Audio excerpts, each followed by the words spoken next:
Today we are going to have a story time with Ladybug and Jasper and Squitten.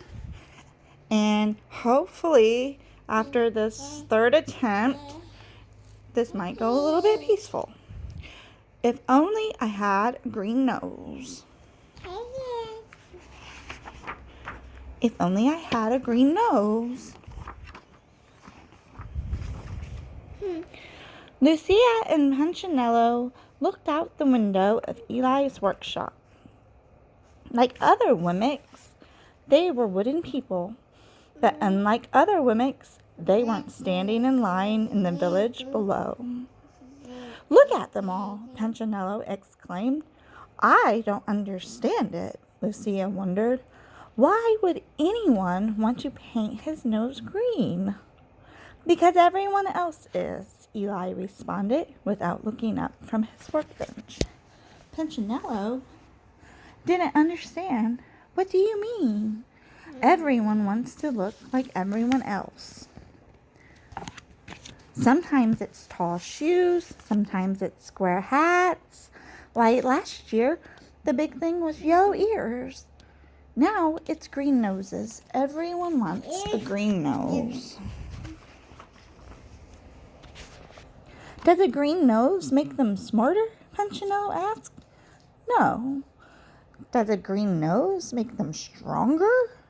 "No." "Does it make them faster?" "No." "Then what does a green nose make them?" Eli looked up and smiled. "Greener." But his smile left as he looked out the window at the long line of Wemmicks. "They think they'll be happier if they look like everyone else. But I made them different on purpose. Freckles, long noses, bright eyes, dark eyes.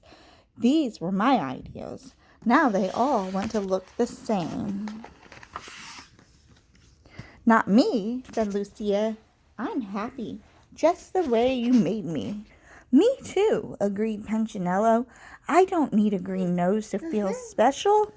Then he paused and looked at the village. "But I would like to see how a green nose looks up close. Want to go?" "All right, guys, let's go see what a green nose looks like close up.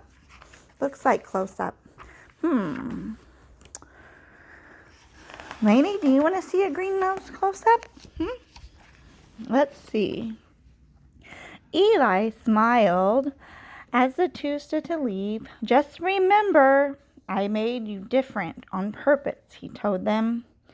From street level, the line looked even longer, and the noses even greener.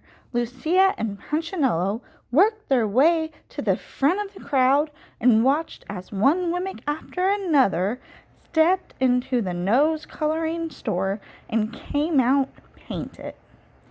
"It's the latest thing," barked a Wemmick on the sidewalk. "Don't be the only Wemmick with a plain nose." "Who is that?" asked Punchinello. Lucia shrugged. "I don't know." "Why, that's Mr. Willie Whippet," volunteered a Wemmick from behind them. "Look at Willie's green nose. Ooh, that's a very green nose." "Does he run the nose painting store?" asked Punchinello. "More than that," the Wemmick explained. "Painted noses were his idea. So were the square hats and the tall shoes and the yellow ears. New things are his thing. He decides what is with it. Isn't he the best?" Lucia and Punchinello took a good look at this tall Wemmick with the deep voice, big smile, tall hat, green bow tie that matched his oh so great green nose. Both were thinking the same question. Lucia asked it. "Who made him the new thing picker?" The Wemmick looked puzzled, like he'd never been asked that question. "Well, I don't know. He always has." Then his eyes brightened. "Wait, look, here comes a new nose." "Ooh," said the Wemmicks. "Ah," admired some of the others. The just painted Wemmick didn't stop to speak. He just kept his nose in the air and walked past. All the green-nosed Wemmicks did this. After all, how could your nose be seen if it wasn't in the air? This doesn't sound like it's becoming a good idea to me, does it? Not too sure about these green noses, guys. Look at this green nose. Do you think the dog wants a green nose? Walking around high nose, however, was risky. Wemmicks walked into walls, doors, even each other. Lucia and Punchinello had to be very careful. One Wemmick took up the whole street. Step back, he announced. It was the mayor. Make way, every Wemmick. My wife is coming in for a touch-up. With one hand, he waved back the citizens. With the other, he guided her through the crowd. Horrible, just horrible, she cried, covering her nose with both hands. I chipped some paint when I bumped into a tree. Now the real me is showing. Horrible, just horrible. As the crowd passed, Lucia shook her head. Such a fuss over a green nose. Yeah, agreed Punchinello. You'll never catch me in the nose coloring store. All right, let's see what happens next. Do you guys want a green nose yet? Here we go. Oh, Punch, I was hoping you'd go. Punchinello recognized the voice immediately. Twiggy? He turned and looked at the wide-eyed, street-smiling Wemmick. His ears began to turn red. They always did when he saw her. He reached up and covered them. Why don't you paint your nose, Punch? I painted mine. Everyone else is painting theirs. Besides, you look great in green. Twiggy reached up and touched the tip of his nose. Yours is so cute. With that, she turned and walked away. Bye-bye, she waved. Punchinello moved one hand from his ear to his nose. He turned and looked at his reflection in the store window. Lucia had to grab his hand to get his attention. Come on, Punchinello, let's go. As he walked past the store, he noticed Willie with it, examining his nose in a handheld mirror. Later at home, he did the same. I never noticed before, but my nose sure looks pale. Uh-oh, what's happening to Punch?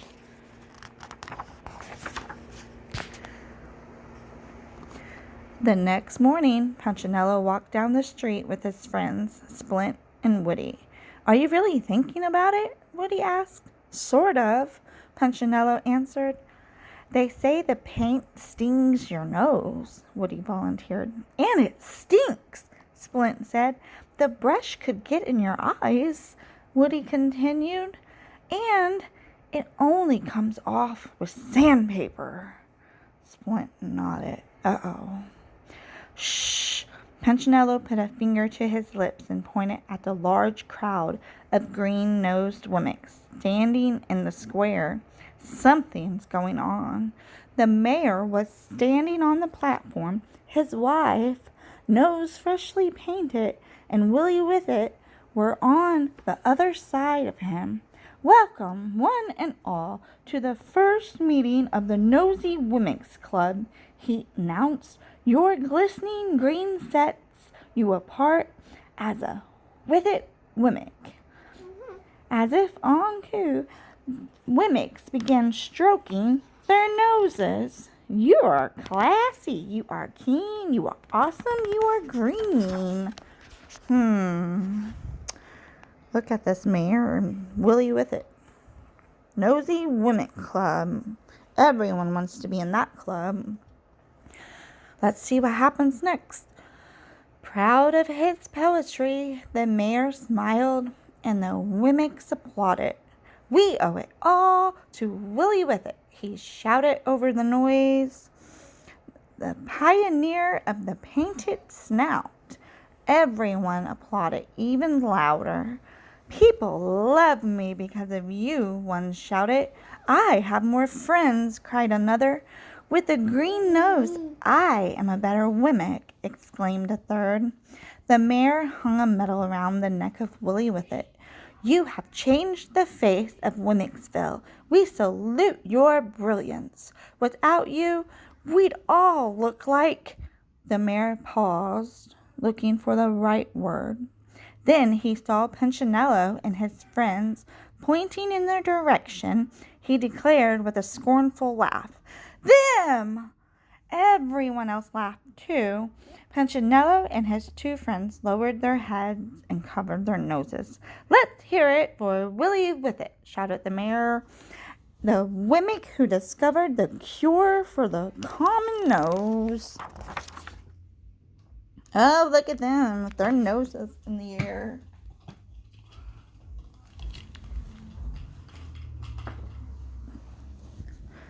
Sorry about that.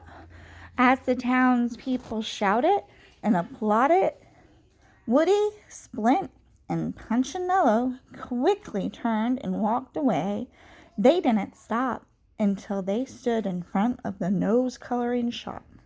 Within a matter of minutes, all three were painted and walking down Wemmick Lane. Hey, Punchinello, asked Splint, pushing his nose upward. Am I doing it right? Punchinello didn't look. I can't see you, Splint.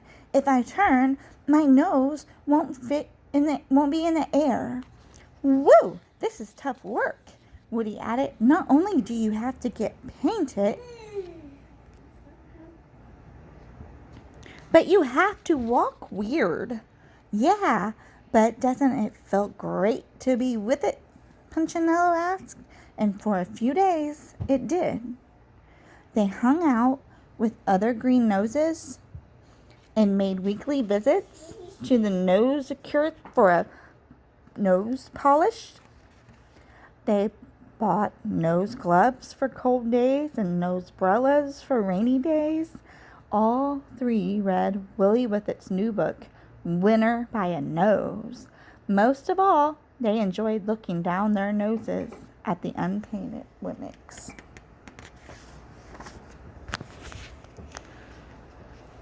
One day, when they were feeling especially smug, Splint said to Punchinello, I just can't imagine who wouldn't have a green nose. And Punchinello agreed. Anyone without a green nose is so what? A voice interrupted. It was Lucia. Punchinello was embarrassed. I haven't seen you in a while, he said. You haven't seen anyone in a long time, she replied, except yourself. He started to speak, but he didn't. He was bothered by what she said. And he was even more bothered by what he saw. He saw it the next morning as the three were walking into Wemmicksville. Standing on the other side of the road was a Wemmick with a red nose. You got to be kidding me, guys. A red nose. He needs to get with it, they said to each other. But then they saw another Wemmick also with a red nose. Then a third and a fourth. By the time they were in the village, they were surrounded by red-nosed Wemmicks. And those whose noses weren't red were in line to have them painted. Look at them in line. They're ready to have their green nose turned into red noses. Step right up, shouted Willie with it from the steps of his store. Green noses are out and red noses are in. But we just got our nose painted green, they told him. No problem, he replied. Our red will cover the green. Step right up and get in style. The three friends looked at each other sadly. We thought we were in style, Woody moaned. What could they do but stand in line and have their nose painted red? For a few days they fitted in until one morning they saw a blue-nosed Wemmick. Oh no, they said to each other. Not again. So they changed colors again. But it was only a short time until blue noses were out and pink noses were in. Then pink was out and yellow was in. Then yellow was out and orange was in. All right. Soon, Punchinello and his buddies had so many layers of paint on their noses that they couldn't remember what they really looked like. That's kind of sad. This has to be the final color, they said the day they walked out with orange noses. But once again, they were wrong. I'm so tired of this, Woody moaned when he saw the purple painted Wemmick. I wish my nose was common again. The three sat on a rock and hung their heads. Me too, agreed Punchinello. I should have listened to Eli.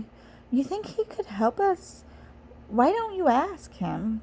All three turned to the sound of the familiar voice. Lucia, they said. He asks about you every day, she told them. Is he mad? Punchinello wondered. Sad, but not mad. Punchinello looked up toward Eli's house on the hill. He told me to tell you to come, Lucia spoke again. Could I take my friends? Of course. Would you go with me? Certainly. And so the four began the long walk up the hill to Eli's house. When they reached the top of the hill, Eli stepped out of the workshop and began walking toward them. He met them in the yard. One by one, he examined their noses. Been trying to fit in. Punchinello nodded. Did you succeed? Not really. Every time we got close, someone changed the rules. That's the way it is. And my neck hurts from sticking my nose in the air, Woody added. You weren't built to walk that way. Aww. We just want to be ourselves again, Splint said. I'm glad to hear that. Can we? They asked. Of course you can, Eli replied. I'll always help you be who I made you to be. Then he reached into his pocket and pulled out a piece of sandpaper. But it's going to take some time. And so Punchinello and his friends followed their maker into his workshop, where he spent the rest of the day removing the paint. It hurt to be sanded, but it was worth it to be normal again.